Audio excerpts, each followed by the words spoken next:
everybody, to Starting Out Bright. I am Noreen Savage, and thanks for being here.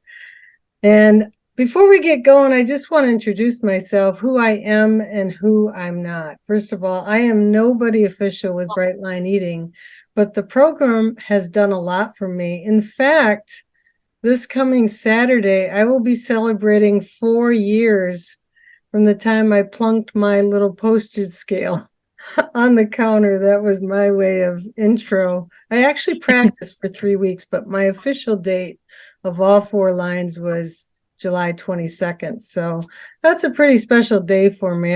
I never could have believed it. In fact, I found out about it through my friend Lori on Facebook, and she just mentioned she had 1 year of Bright Line Eating, and if anybody was interested, they could message her. So that's what I did. My hot little fingers flew over to Messenger as fast as they could. And she proceeded to tell me that she had found Bright Line Eating, a book by the same name by Dr. Susan Pierce Thompson. And in the book is described 4 bright lines you don't cross. No sugar, no flour, 3 meals a day, weighed and measured portions. And when she told me all that, my heart was sunk. I thought, there is absolutely no way I could do that. But I really liked my friend. We went out for lunch, and she proceeded to tell me more about the program. And by the end of that lunch, she convinced me to do 2 things: to get the book and to get into this online community, this beautiful community we know now. But, I was a newbie, and the Facebook group she suggested is We Eat Bright with Lines, which is a private group still going strong. And there are many others, including Starting Out Bright, which is associated with these Zoom chats. But there are recipe groups and many other private groups. So anyway, I got in that We Eat Bright with Lines group, and I just sat and watched and was amazed at transformations happening before my very eyes. People losing weight, like a lot of weight, 50 pounds, 100, 150 or more. And I promised myself right then that if I lasted 1 year doing Bright Line Eating, I would do what Lori did. I would get my guts up and I would post on Facebook and let the world know that it works. Well, a year came up, July 22nd, 2020. We were now in a pandemic. I was sitting back in that chair behind me, getting ready, thinking about what could I post. And I'm a Christian. I felt God say to me, Noreen, you could do more than that. You could connect people. All those people you saw, you've been watching, you've been reading, you've been participating with online. If you could just share their stories with those who are feeling hopeless and helpless like you were, wouldn't that be great? And so that was where this all came from, was this conviction that I was supposed to do this. And I came from big numbers, 270 pounds when I got started at 5'2". And I went back to Lori and I said, Lori, I'm thinking of doing something kind of crazy. It's the time of Zoom. And I feel like if I can get somebody to talk about their story, I want to connect them on Zoom. But who would come? How many people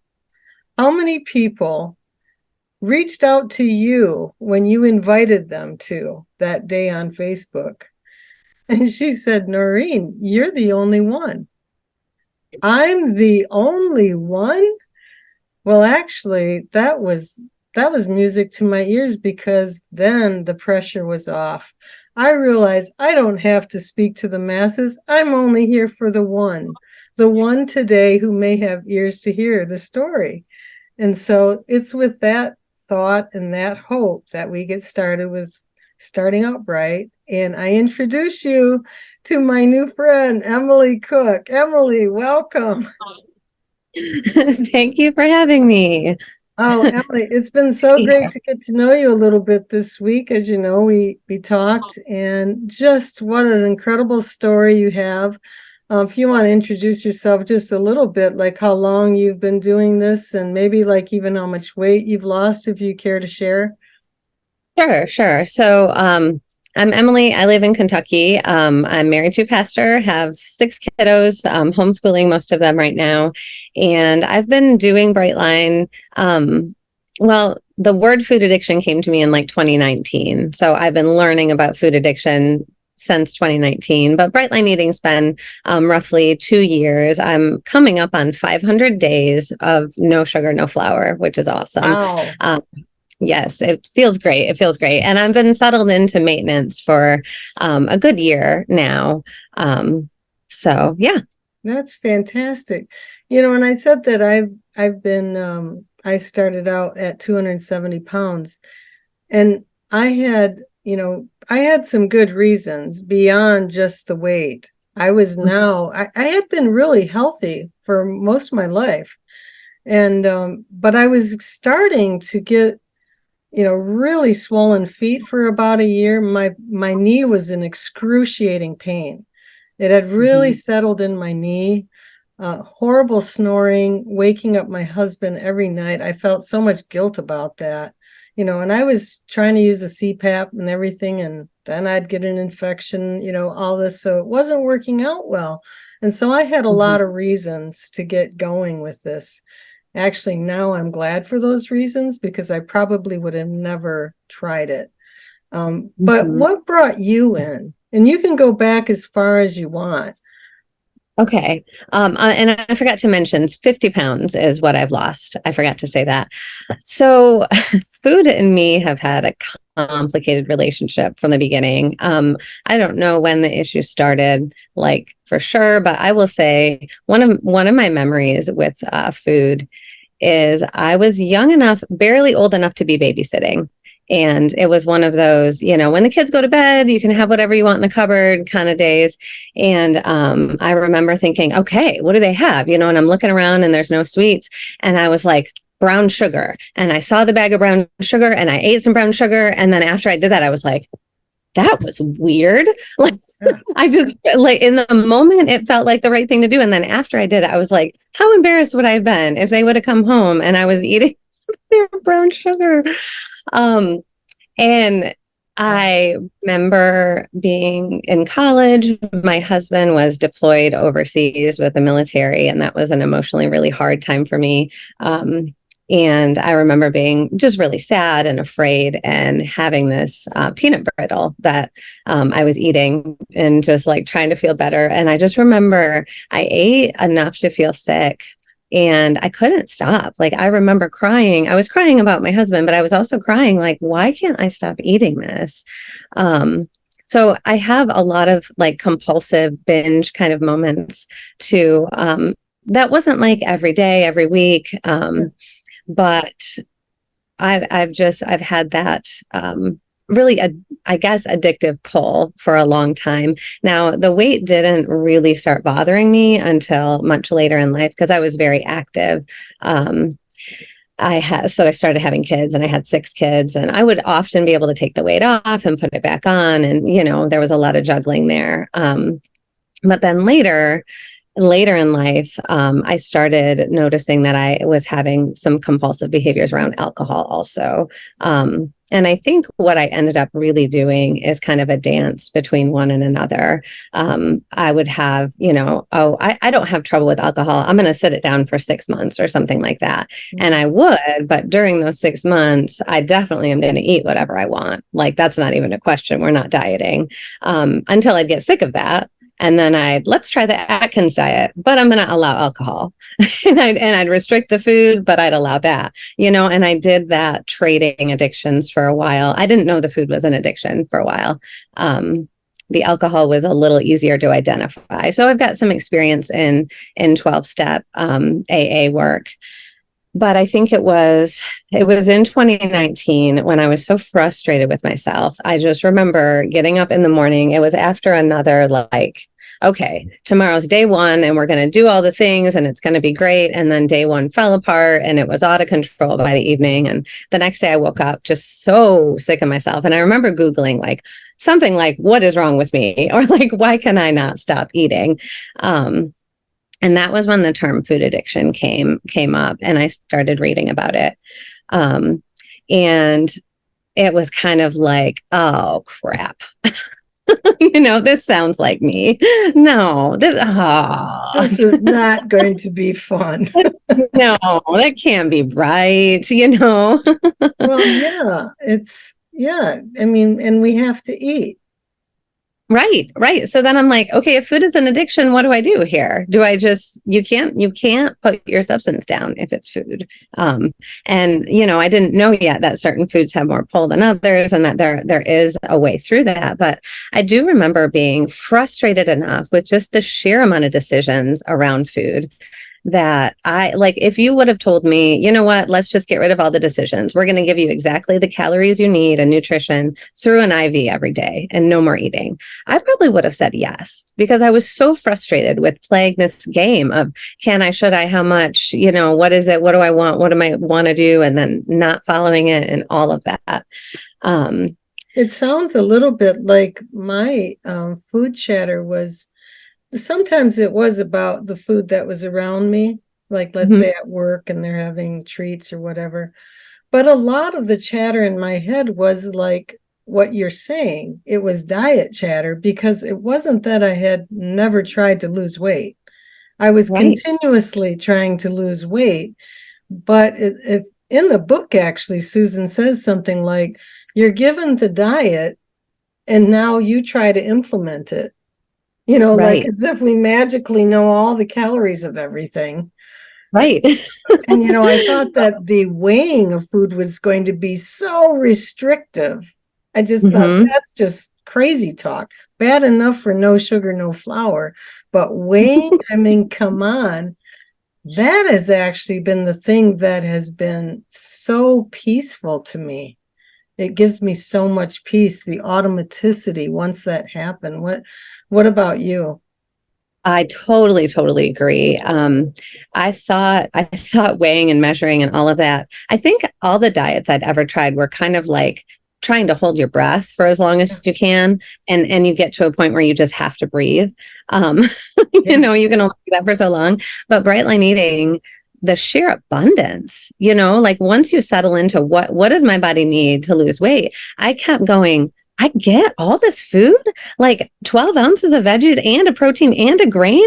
Like, can I even eat this much? And then I had that weird experience of being done with a meal and being satisfied. Yeah, that was Right? shocking.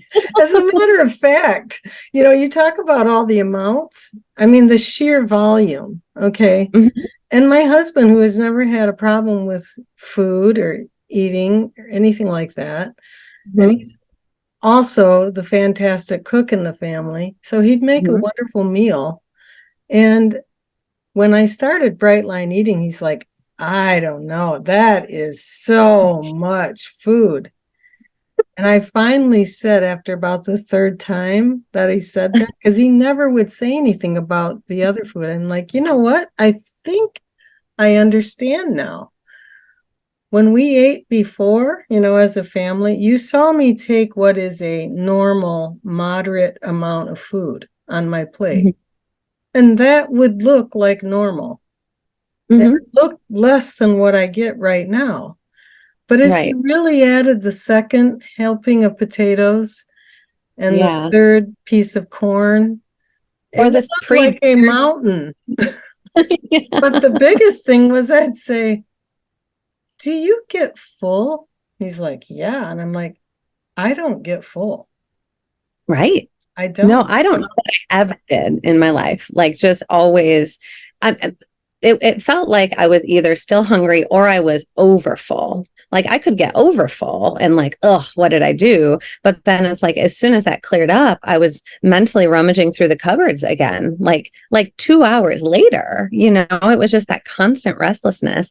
When that went away with following this food plan that seemed so crazy at first, I think it felt like the weight came off like this big sigh, like my body just is like, oh, you figured it out. Like, I trust you, And then you're losing weight like it's a sport. It's like, right? what size of clothes am I in? I have 5 sizes in my closet. I know I'm in one of them because of all the dieting going up and down, up and down. Right. Exactly. So you found 12-step, but now I understand from our conversation before that you did take a boot camp in. Yep. That Yep. had to I've be done very helpful. training. Yeah. That was really helpful. I think just talking to other people who relate to food addiction has been super helpful. Just not, I mean, in some ways, just for getting rid of like the shame and the mystery of it all, and problem solving and all of that. Just coming into the rooms of either Bright Line Eating or OA or these Facebook groups has been so incredibly helpful. And I don't want to not talk about like the 12-step programs because I know that's been very important to your program. But when we talked the other day, there was something when we were discussing what was it? Like everybody has their thing. It could be prepping and all this stuff, and you're like, my essential, my Oh, essential part was doing the inner work. And yes. and you talked about parts. Can you expand on that? Parts. Sure. So, um, one of my favorite, well, okay, I have two sources that have just been really foundational for me. So one of them, Barbara Aveling, does a lot of really good work with, it's like Christian based mind renewal stuff. So she talks about, there's a book called Freedom from Emotional Eating. She has an app called I Deserve a Donut and another book called The Renewing of Your Mind Project.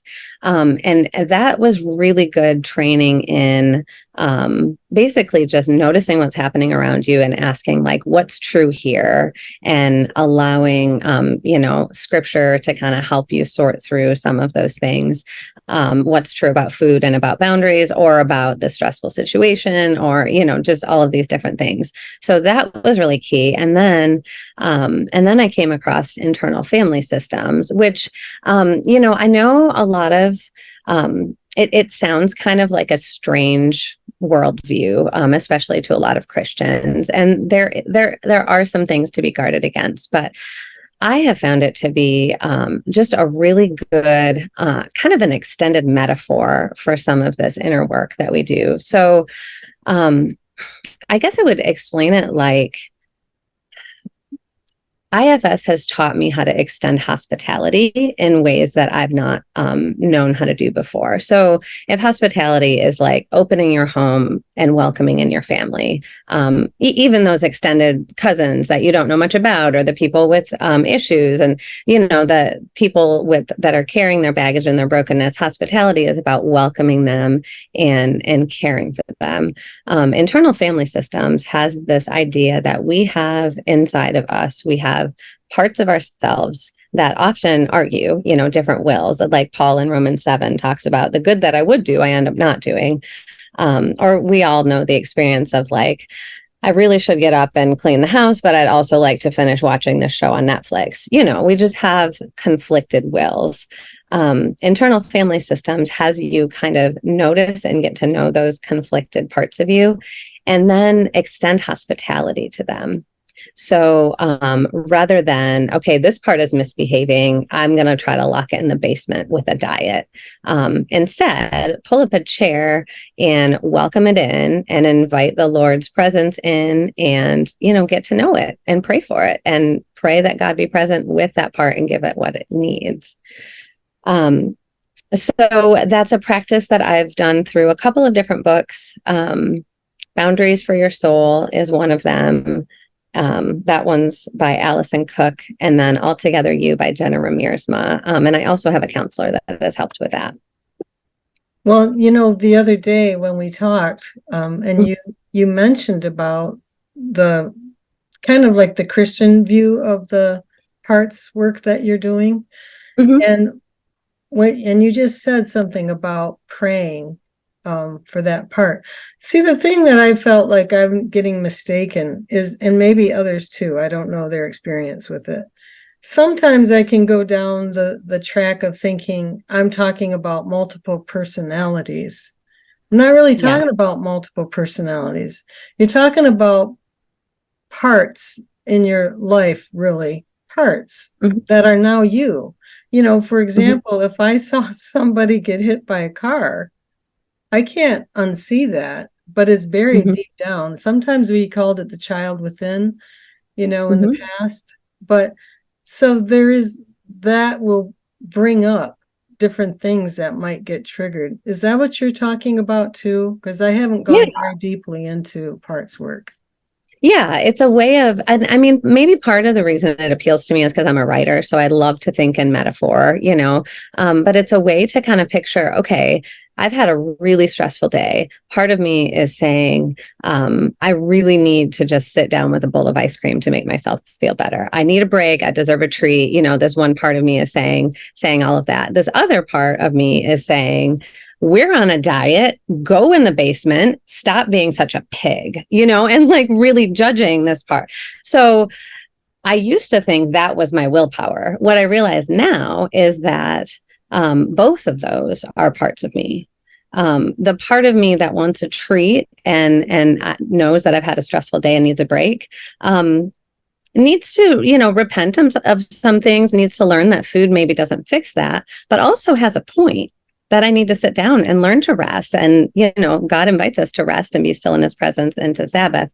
The part of me that wants to do it right, to do all the food things right and to be healthy and all of that, I mean, there might be a hunger and thirst for righteousness there that's good. But there's also a desire to like strangle it out of me and do that with my own two hands rather than waiting on the Lord to do his work in me. So even that part of me that thinks it's working towards good, maybe doing it in a punitive or shaming way, that's actually not ultimately helpful and maybe fear driven even. So it gets into the weeds and it gets kind of complicated. But one of the most freeing things about it for me is that it's helped me to realize that I'm not the doctor. I'm not the one who's like fully sorting out all of this. It's my job to notice what's happening and bring it to the Lord on repeat all the time and realize that he's here with me. Another way I've heard addiction recovery described, when you set down the substance of your addiction, it's like being in a movie theater and blocking the emergency exit. After you set down the substance, now you have to learn how to live in the theater. Like all the wild animals come up at you, and whatever's playing on the screen, that's your life. And you have to learn how to be okay without that emergency exit. And that takes a lot more than willpower. My willpower couldn't handle all that. It wasn't just a matter of resolving to drop sugar and flour and follow the 4 lines and now we're good, move on. It was so much more work than that. And there was a grief process to that for me. And there was a realization that I needed to just make space for that. I think I told you the other day, it slowly dawned on me that recovery is my job. It's one of my really important jobs. I need to make space for learning about what addiction is, for maybe 12-step connection, whatever it is that I need to get through, to keep moving forward with recovery. And then I want to correct that and say, I think recovery is God's job. It's my job to sit still long enough for him to do it, if that makes sense. Yeah, and also I do think that there's the practical part as far Mm-hmm. as your part of the job is to do the job of the Yeah. food. I mean, Yeah. and do the job of the inner work. So for example, the food, you know, Okay. the old ways can be, as a busy mom of 6 children, like I'm not gonna make time to plan my meals. I have Right. enough trouble just planning the family's meals, right? Right. So, this is this is just going to take too much time. But if Mm-hmm. you, and it's so foreign, to put Mm-hmm. yourself first and say, I do have to treat this as a task Right. of running the show, because if I've got my part done, if I've got my food planned, partitioned, maybe prepped, bagged, whatever, it's done. I don't have to think about it. My time is open to serve. Right. Right. That's what Well, I and find. I didn't get to the part that really made me take it seriously because it took me some time after the words food addiction to consent to the treatment, like I Yeah. wanted to run a few more experiments. I still was hoping I could find some moderation, bargaining, something out there somewhere. But I started having some thyroid issues, some joint issues, some things that, I had doctors tell me, there are certain foods that are going to trigger this more than others. And I would say, you're right, I will set them down. And then I wouldn't. Right. And I remember being just curled up with joint pain. Like I had to wear braces on my hands. My feet, I could hardly walk in the morning because I just felt so bad. And I realized that, my insistence on not having boundaries around my food, the price was too high. There's a lot I want out of life. I want to be a good mom. I want to, do the homeschooling. I want to be a good wife. I want to whatever. And I want to eat whatever I want to eat. I just could see very clearly that if you're going to pick this one, you're sacrificing all these other things. Mm-hmm. So I had to make space for getting better. Yeah. Yeah. Making space for the time it takes. And that Mm-hmm. makes me ask the question, as far as like doing the internal family system, this, like thinking about the parts in that, do you do that on a daily basis, or is it just in the moment when you're feeling triggered? I mean, do you like kind of work and exercise so that you're building more, I don't know, more education in yourself about who you are and what I've makes I've you done tick? I've done all of that. I feel like at the beginning, I really needed to use almost a couple hours a day to do to learn to read all the Bright Line eating materials. Learn about addiction, convince all of my parts that no sugar, no flour. To the other two lines that they matter, and to do the emotional work. I feel like so, well, we talked about the hourglass shape of recovery. Maybe I'll talk about that now. That's one of Susan's vlogs that I really appreciated. She talks about how when you're in recovery, there's this hourglass shape to it. So, initially, this 4 lines, do the work of recovery. It feels like this horrible, restrictive, almost like this dark tunnel that you have to go down, and it's never going to get better. And then after time and automaticity sets in, your life just opens right back up again. So I will say, towards the beginning, it was definitely an every morning, every night, lots of check-ins, meetings, that sort of thing. At this point, I do have morning habits, and I have a lot of connections, but it doesn't take up as many probably consecutive hours anymore. I feel like there is a process that you learn to take care of yourself a little better. So the weight of like meal planning, for example, the weight of meal planning for my family and my own self at first was totally overwhelming. And Right. How now do you do that? part of it. Like, And now how even did you do that? Seriously. yeah. Well, again, there's two parts to that. There's what are we eating, and then there's how do I handle my emotions while they eat what they eat and I would eat what I eat, right? So both of those Mhm. take work. Um, we've moved as a family where I cook most things separately now. So, the protein and the grain and the veggies, and it's all separate because that helps me weigh things. I don't do as many like casseroles and things as I used to, but I do, I do make them like bread and some of those things that I don't eat anymore. I know I told you this. We have a big family. So we have 2 fridges in our kitchen. And one of the things that really helped me initially, especially when I was just offended by the sight of sugar. Like, oh, I want that, but I can't have it. And it would trigger all the feelings, the season of grief that you just have to go through. Yeah. Um, we separated the things in the fridge. So we had mom's healthy fridge and then we had the everything else fridge. And so if they came home with brownies or whatever, they would put it in the everything else fridge. If I open my fridge, I don't want to be hit with a sight of something that is going to make me mad or sad or tempted or whatever. And it took some work to train my family to do that, but they do it really well now. Oh, that's got to make such a difference. I too live in a household where not everybody eats the way that I do. They do respect the way that I eat, though. And especially after losing 90 pounds, they like see it, that, Right. oh, this is a thing. Like it can be done. And the thing is that there are times I will look at what we call sometimes not my food, but I will say like whatever, donuts, cookies, whatever. And it is shocking that I'm not looking at that like I used to. Right. Yeah. There's something about it. I don't know how, like, the relationship has changed. It really, and it brings me back to what you started with in the beginning when you were talking about, your husband's deployed and you're eating peanut brittle and crying and sick because you're eating the peanut brittle. But right. food has that over us at some point, that it's not really food. It's like this pacifier or something. Right. Yeah. Yeah. The comfort of it and all of that.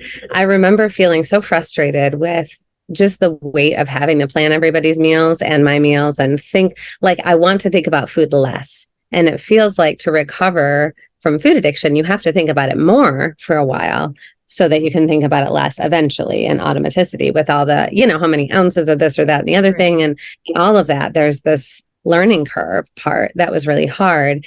And then with a family, I remember saying, I feel like a bartender that has to live in a bar and mix drinks for everybody all the time for the rest of my life. This is not fair.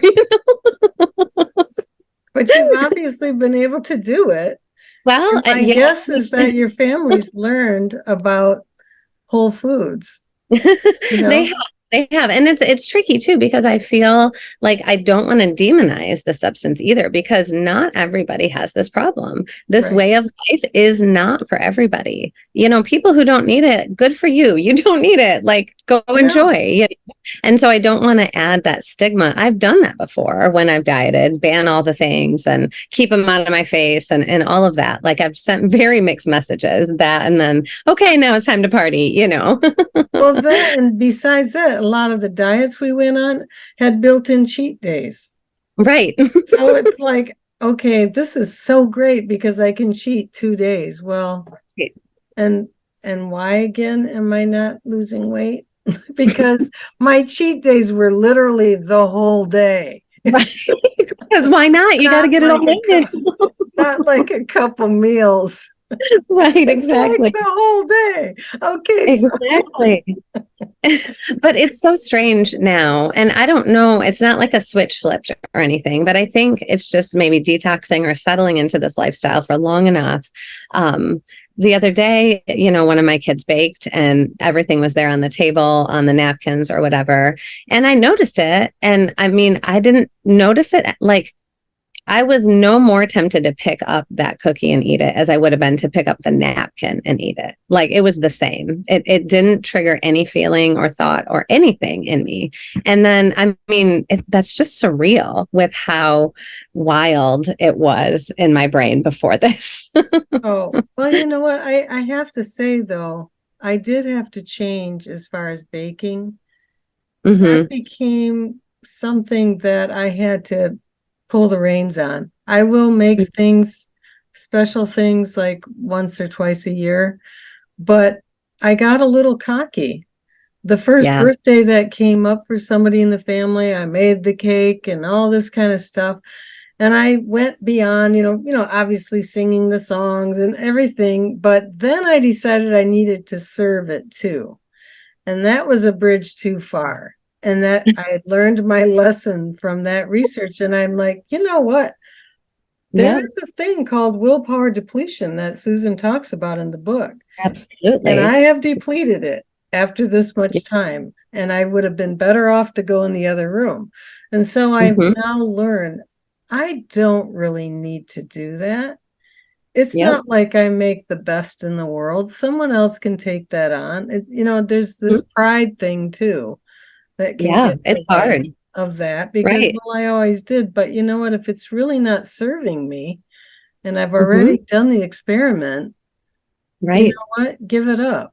And so have you Yeah. had to do that or not? Yeah, I have. And another one that I've had to, so for me, a big temptation point was actually the cooking of the dinner, munching while I'm cooking and Oh, tasting yeah. this, the tater tots done, and that sort of thing. Um, and for a time, I delegated a lot of the night cooking to my teenagers, or I moved towards like Instapot meals where, if we're going to eat at 6, I'm going to go for a walk from 5 to 6. I'm going to not be anywhere near the kitchen. And then when it's time to eat, I'm there, Yeah. just, and what's hard, I think what's been hard about that is sometimes that means like asking for help and saying things like, it's really hard for me to, fill in the blank. Could you help me with this?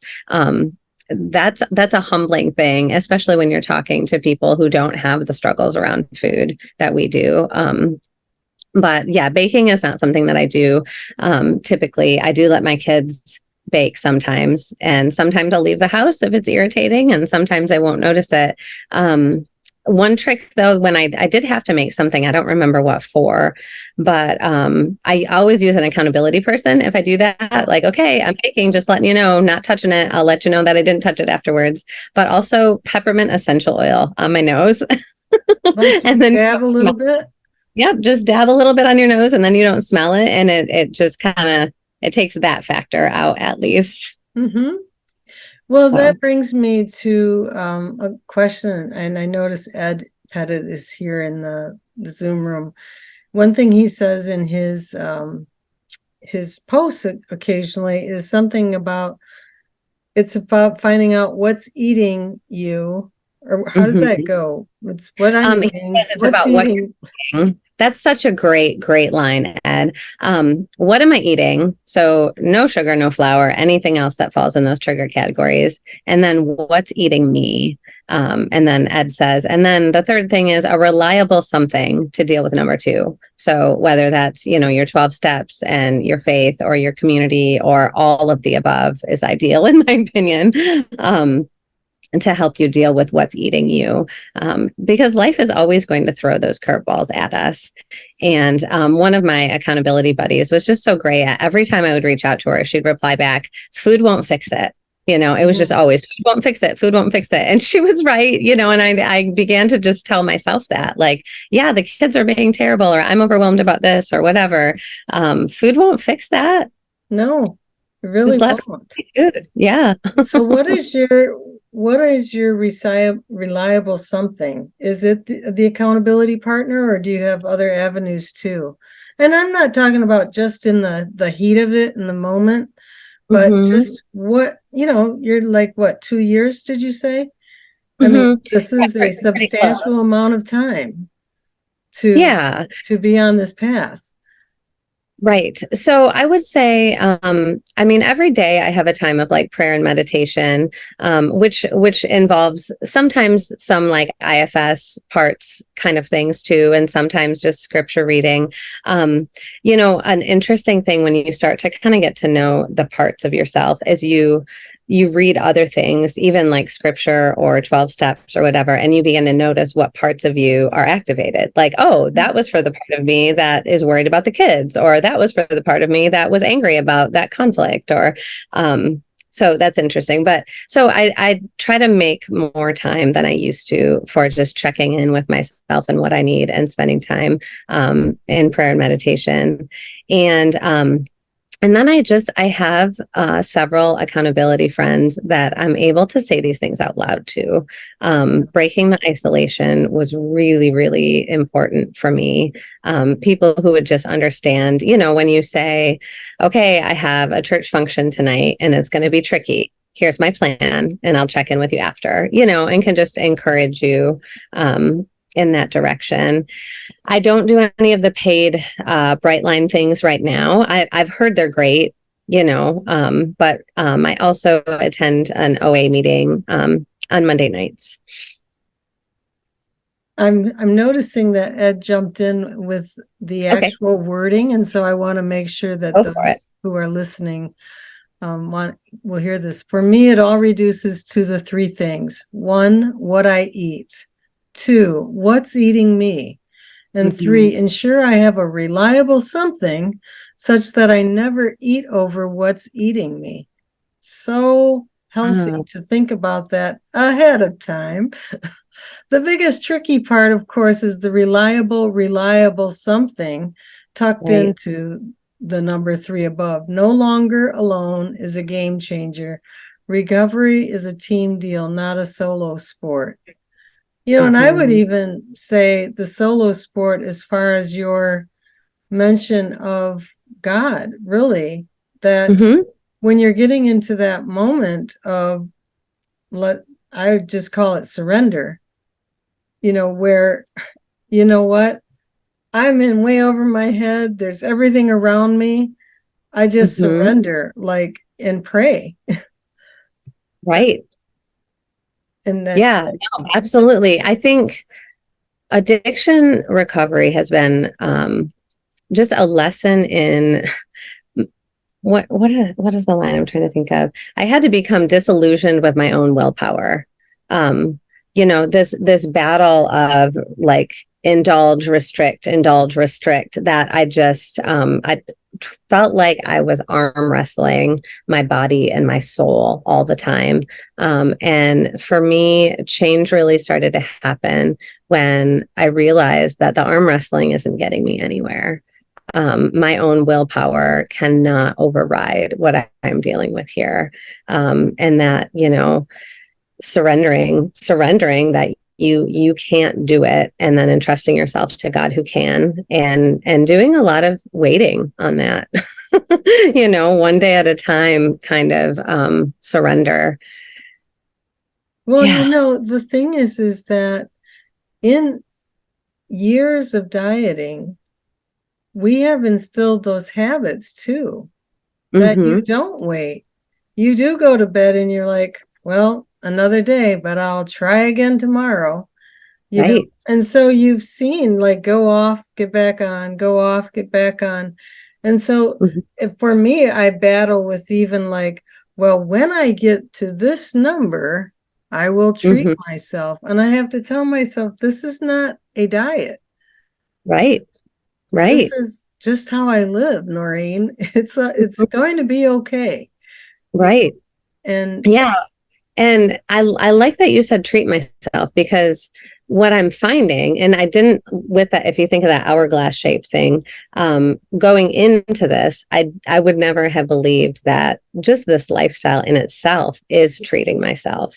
Just the freedom to let food be food, or like Susan talks about food neutrality, like a hot shower. Have you heard the hot shower metaphor? no, She talks about, it's not that we don't enjoy our food. We do. We enjoy it like we enjoy a hot shower. When it's time for that shower, we're going to enjoy every second of it. And then when it's done, and we move on with the rest of our day. And I'm finding that to be true with my meals. I absolutely enjoy my meals. I have some good recipes. I enjoy eating.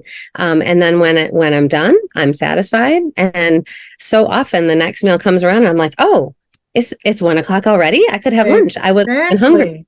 And the funniest part, I bring out my big bag. Yeah. And I remember dieting and just counting down to that next meal. Oh, it's only 10:30. I can't eat for another hour and a half, or whatever. Like all those games are gone. But back then you didn't have 2 eggs, hash browns, and a banana. Right. And you're like, well, a banana number one is a sin. So like, what am I doing?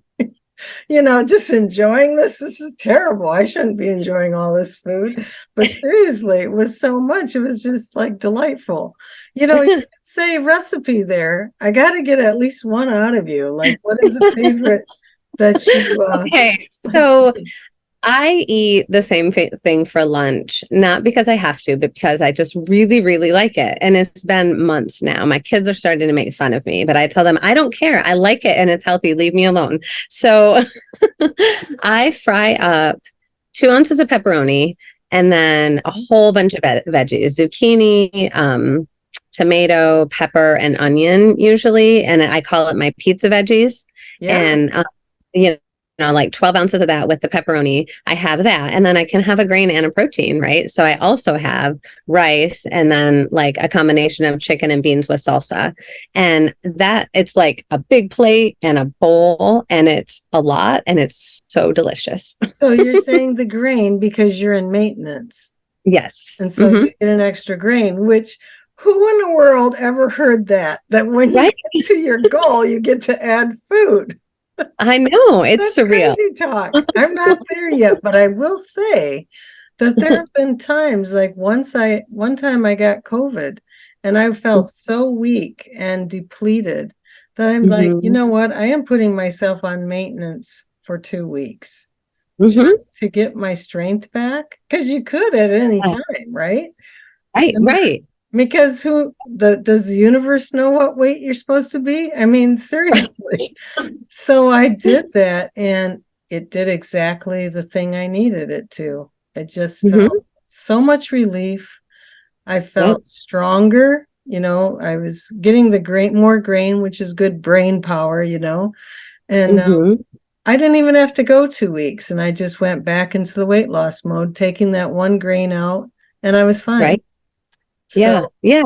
Even weight loss mode, I was really surprised that it didn't feel terribly restrictive.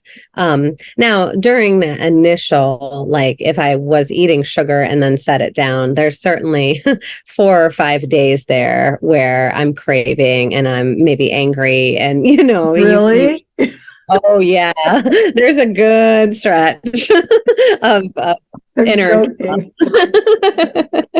Like you don't want to be in the room.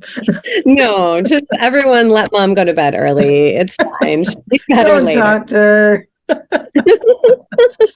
Yeah, don't ask her what's wrong. Just back off. Yeah.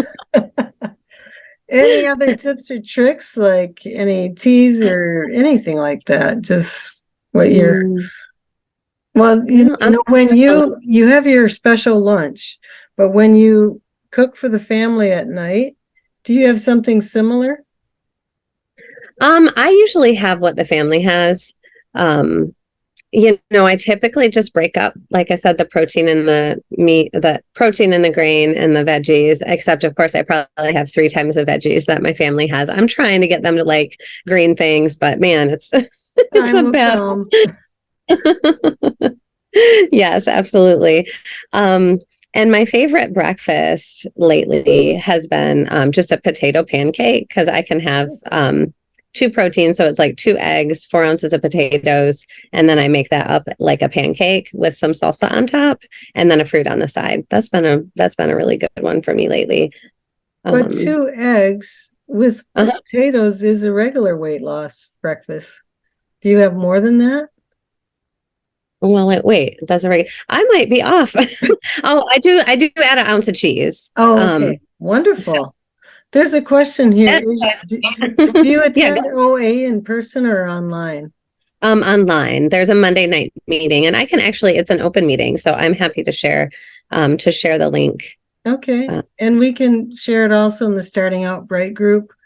Yes, that would be great. We'll be posting this video once it's done, which thank you for allowing me to record this. You know what? I can't believe the time is getting close here, Emily. And okay. I have a couple more questions for you. One is this. Okay. You mentioned the thyroid issue and really curling up in pain. Yeah. Has that gone away or been lessened? I mean, what are the non-scale victories that you've had? It's great to lose weight, but for me, my excruciating pain in my knee is gone. I don't think about it. I can walk anywhere I want. It's amazing. Right. But what about it's incredible. So I will probably always have to take thyroid medicine, but I have no symptoms other than a little bit of off in my blood work, but I don't have any joint pain.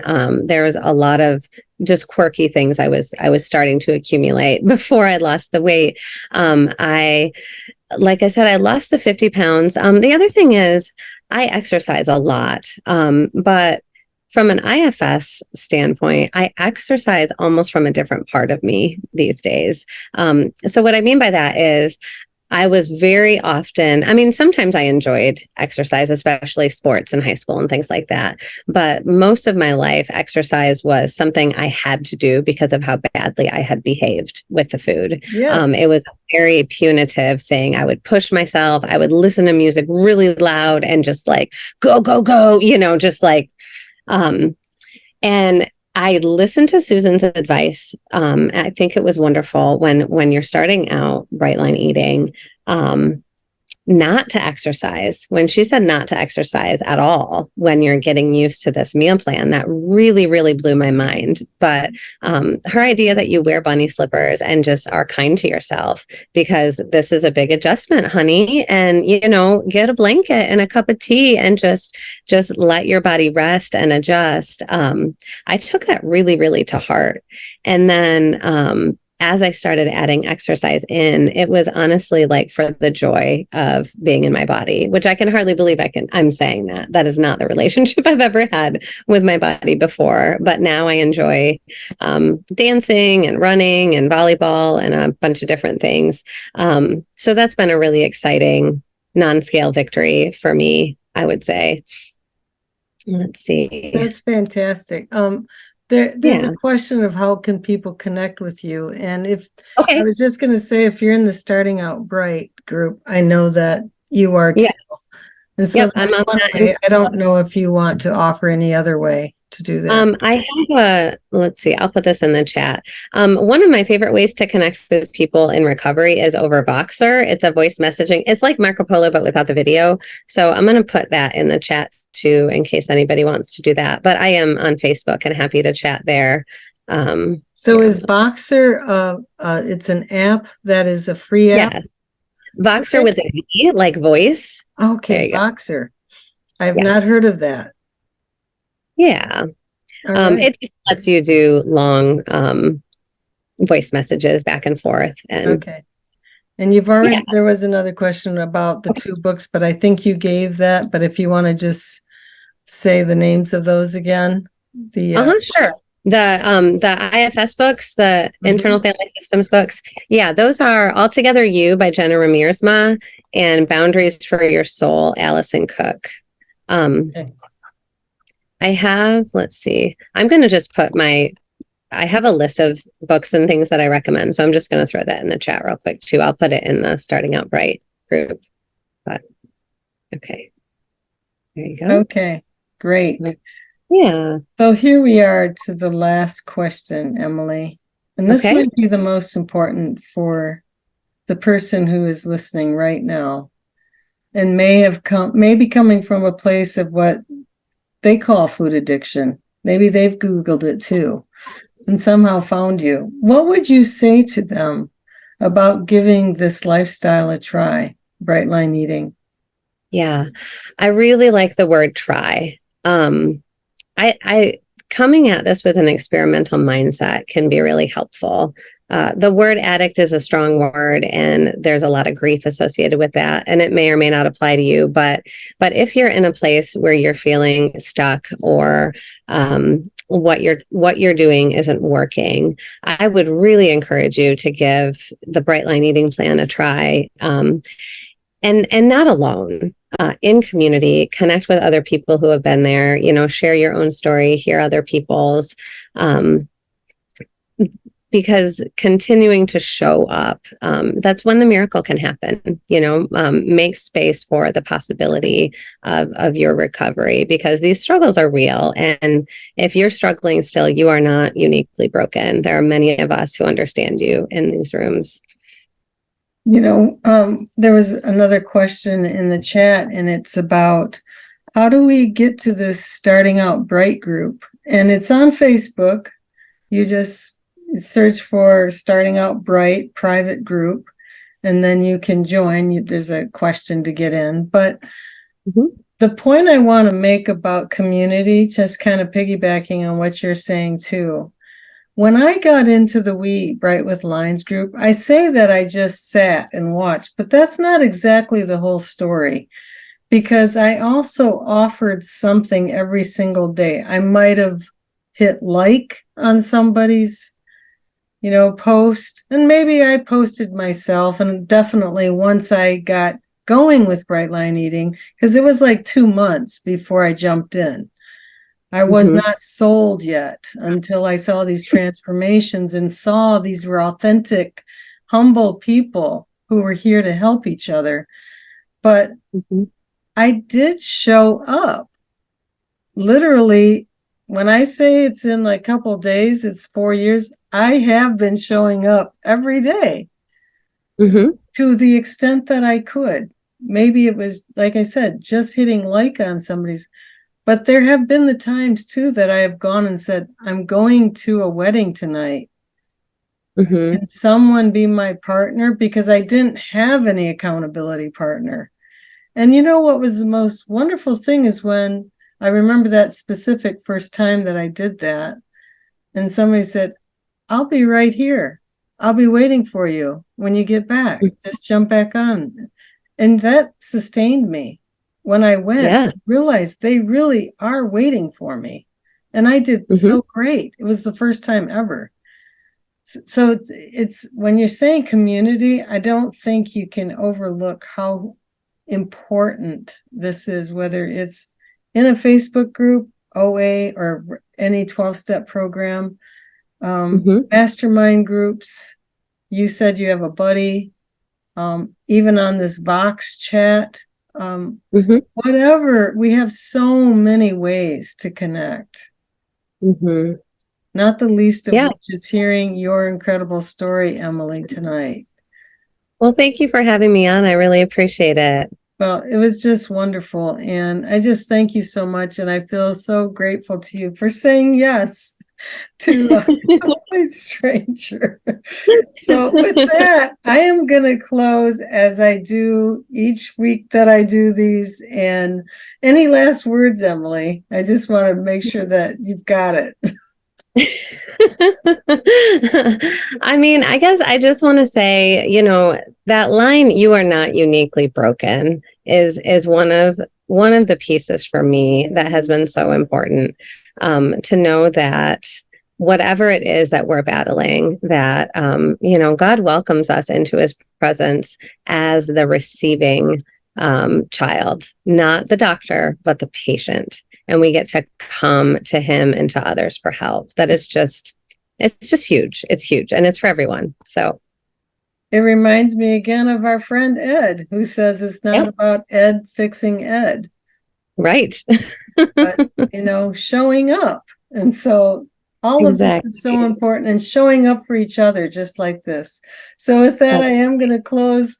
Good night. Stay bright. Don't let the bed bugs bite. Good night, everybody. Thanks so much. Thanks.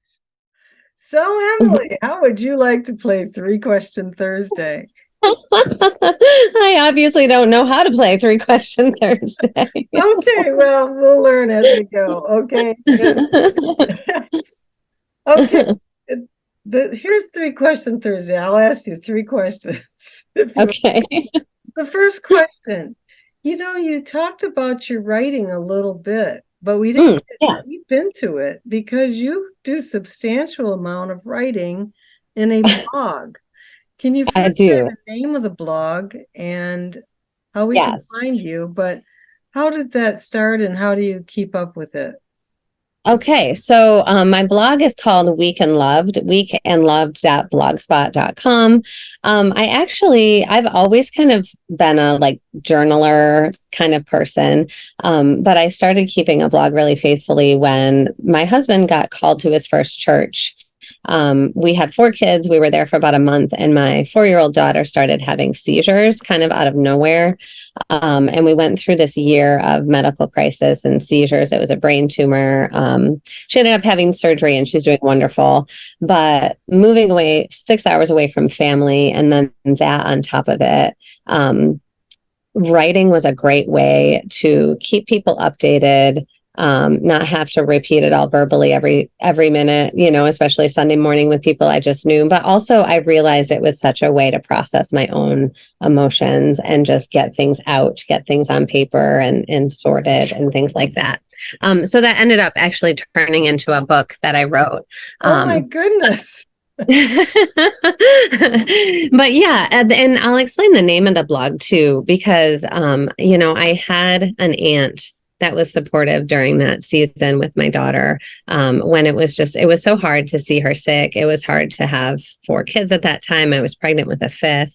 And she was such a sweet Christian encouragement to me. And one of the things she said was, a lot of people say be strong. I say be weak and be loved. Oh. And her words just gave me permission to like acknowledge the weakness and the hard things, the hard part of it for me, and then camp out in the like loved part, loved by God, loved by my family, that sort of thing, rather than trying to put on this mask of strength. And so that was just a really life-changing concept for me. And it's one that's I've had to relearn again with this whole addiction recovery thing. So the blog is Weak and Loved. mm-hmm. Not Blogspot. Okay. Yep. And it's in the slideshow. Yes. So if you're watching on YouTube right now, it's in the slideshow.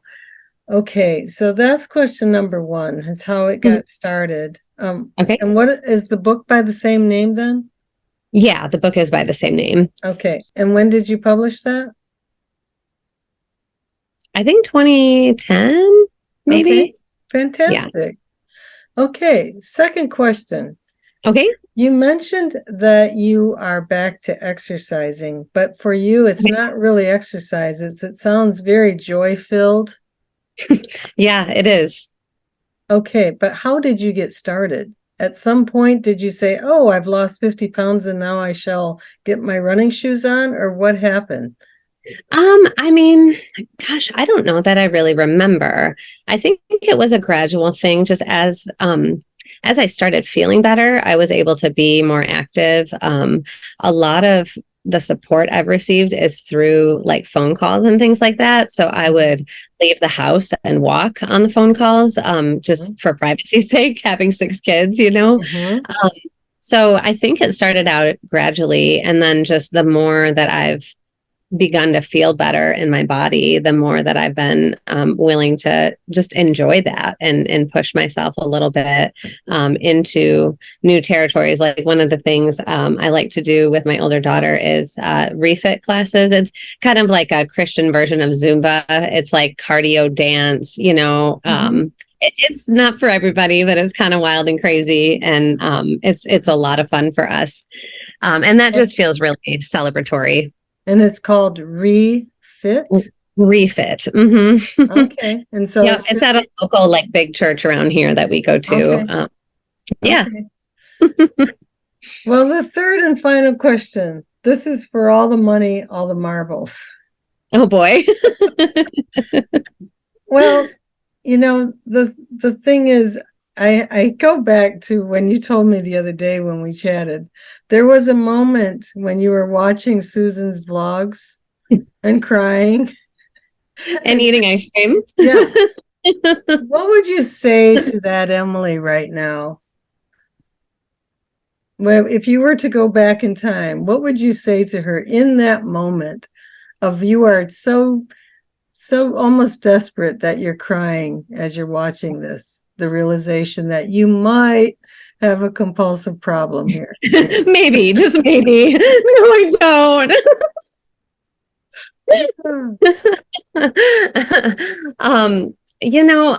The first thing that came to mind was like, oh, honey, it is hard. Like, it really just is hard to be in a body like this, in a world like this. Yeah.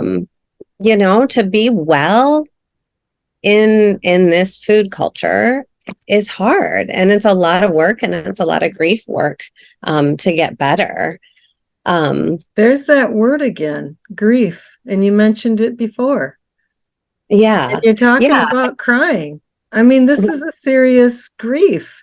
It's a big deal. Yeah. And even that picture of myself doing that, there was a part of me that wanted the hope that Susan offered, and that wanted to get better, and that saw this as maybe this is finally a way out of this. And then another part of me that was like, but I'm not going to be okay without my ice cream. Like, I'm not going to be okay.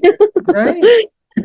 Oh, I definitely felt Yeah. that. Just even in my first conversation with Lori, the thought of seriously, like we're talking all the celebrations, all the things, but Right. haven't you Like, found that life still is it, you can still celebrate?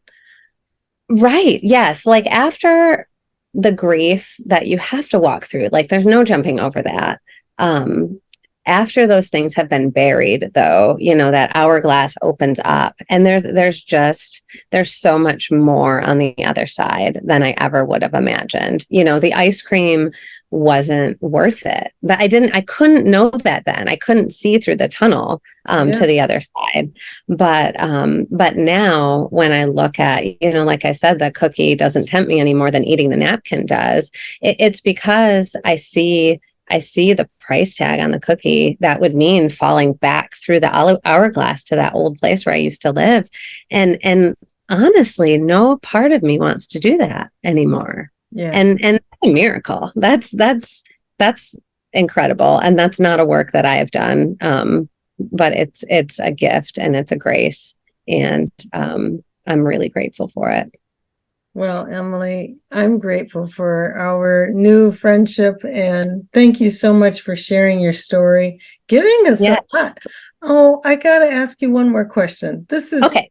This is 4 question Thursday. Because the other day, and I don't know how you go about it, but you said something about stick contracts. Oh yeah, we forgot to talk about that. Yeah. So what do you do? What is a stick contract and what do you do? Okay, so stick STICKK, I think. Let me double check. STICKK. It's a website that just allows you to basically make commitments. There's a lot of different ways to do it, and I won't go into all that. But what I do, especially during my danger zones, when I want to make sure that I stay in the 4 bright lines. So one of them, for example, is coming home from vacation. Vacation, I'm all on guard. I've got my meals planned, whatever. But coming home when there's no groceries, I'm tired, the kids are grumpy, all of that. That's a danger zone for me. So I might make a stick contract for a week or a month where 4 bright lines every day, no bites off plan. Now you can have other people hold you accountable or you can hold yourself accountable and check in every day. But the kicker is you can say, all right, if I don't hold my commitment, I'm gonna pay $10 either to stick or to a charity or a friend or even an anti-charity if you're really brave, a charity that you would never give to. Yeah. I usually just give it to a friend or to stick if I do say no, I didn't make my commitment. But what that does for me is it gives me an integrity check-in every day. Did you follow the bright lines really yesterday before you click that button? Like, was there a bite? Was there anything? And it gives me honesty practice. And then in the moment of like, I might just grab a thing and call it good, that moment. For me, it's a gentle, like, okay, you can do that, but it's going to cost you $10. Do you want that $10 bad? And maybe you do, and maybe you just do it. But typically, just that little bit of like, no, I don't want it $10 bad. Like, I don't need 2 hash browns for $10. That's silly. I'm going to move on, Yeah. And it allows me to willpower forward just a little bit over that impulsive moment of, mindless eating. Well, so interesting. Yeah, I've never done that, but I think that it could work. There's the Yeah, incentive. it's interesting. I mean, some people feel like it feels a little punitive, and I get that it's not for everybody. But that's also why it's not like $500 either. Right. Yeah. It's $10. It's not the Exactly. end. Well, another Yeah. great idea. Again, thank you, Emily, for your story. Good ideas. And thank you for playing 3 question Thursday. Sure. Sorry, I left you early. Okay. Thanks, Emily. Good night, everybody. Stay. Good night.